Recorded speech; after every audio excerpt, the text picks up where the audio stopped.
In the summer of 1952, a social worker named Margaret Hensley drove her government-issued Ford down a winding dirt road deep into the Kentucky mountains. She was following up on reports that had crossed her desk 3 times, reports that kept getting buried, filed away, forgotten.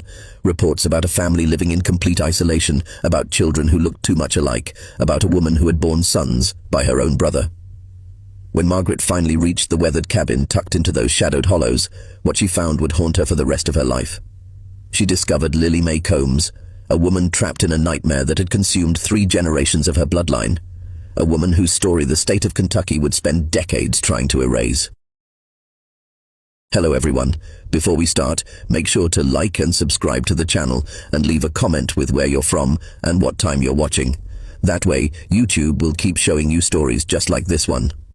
Tonight, I'm going to tell you about the most cursed daughter in Kentucky's history, a woman whose name was deliberately scrubbed from public records, whose children were scattered to the winds, whose very existence became a shameful secret that entire communities agreed to forget. This is the story of Lily Mae Combs and the bloodline that should never have been. What you're about to hear isn't just a tale of family dysfunction or mountain folklore. This is documented history that powerful people worked very hard to bury, court records that were sealed, birth certificates that were altered, entire family trees that were systematically destroyed. Because sometimes the truth is so dark, so disturbing, that society decides it's better left buried in the shadows. But shadows have a way of bleeding through. The Combs family had been living in the remote hollows of eastern Kentucky since before the Civil War. They were what the locals called ridge runners, families who carved out their existence in places so isolated that the outside world simply forgot they existed. No roads led to their settlements, no mail was delivered, no census takers bothered to count them among the living. Samuel Combs built his homestead in 1847 on a plot of land so remote that it didn't appear on any official map. He brought with him his wife Martha and their 3 children, but isolation has a way of breeding its own kind of darkness. When Martha died during a harsh winter in 1863, Samuel made a decision that would curse his bloodline for generations to come. Rather than remarry or send his daughter away, Samuel kept 15-year-old Mary Ellen close. Too close. By 1864, Mary Ellen had given birth to her first child, a son whose father's name was never recorded in any official document. The local preacher, if he knew, said nothing. The neighbors, what few there were, turned their eyes away. Mary Ellen would bear Samuel 3 more children before his death in 1878, but the pattern had been set, the bloodline already poisoned.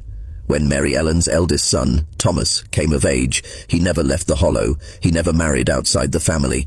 Instead, he followed the only example he had ever known. Thomas took his own sister, Rebecca, as his wife in everything but name. No ceremony was performed, no license was filed. They simply lived as husband and wife in that same isolated cabin, raising children who would never know that other families didn't live this way, children who thought it was normal for fathers and uncles to be the same person.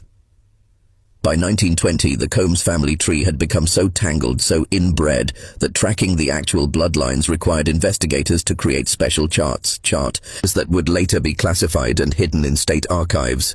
The children born into this cursed lineage suffered from afflictions that medical professionals of the time couldn't fully understand. Mental disabilities, physical deformities, and a kind of psychological damage that seemed to pass from generation to generation like a genetic curse. And then came Lily Mae, born in 1925 to parents who were also siblings, raised in a world where the lines between family roles had been blurred beyond recognition. Lily Mae Combs entered this world on a cold October night in 1925, delivered by her own grandmother in a cabin that reeked of kerosene and desperation. From the moment she drew her first breath, she was marked by the sins of her bloodline. Her eyes were too close together, a telltale sign of the genetic damage that ran through her family like poison in a well. Growing up in the hollow, Lily Mae knew only one reality.